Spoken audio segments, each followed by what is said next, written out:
There are three main tasks of this area we are speaking about.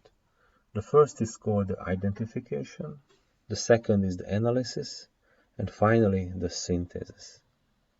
In the case of identification, we would like to create a model of a plant or a process. So we go back to the background of the problem. We create the appropriate ordinary differential equations, but of course there are some parameters inside the ODE which we don't know yet. So we have to carry some measurements on the real life problem, and these measurements contain input-output data. So the input of the system is known, the output of the system is also known, but the model inside the system is not known correctly because there are some parameters which we would like to find out in a way. This is called the identification. So input-output data are known. The question is, what is inside the box? In this lecture series, we are not going to deal with identification. We are not going to speak about this problem. The second is the system analysis.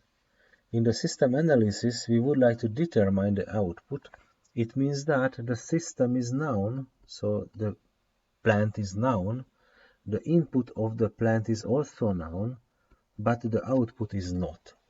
It means that we would like to analyze how this system is working if we change the input of the system. It's a very huge block, and we are going to speak about it in the next some blocks of the lecture series. And finally, after analysis, we can speak about the synthesis, and this is the design. So in this case, we design the input because this block is known. The output is also known. This is the output what we would like to have. And the question is how to perform the input of the system. This is called the synthesis or design of the controller. At the end, after analysis, we will have two main topics which we are going to speak about.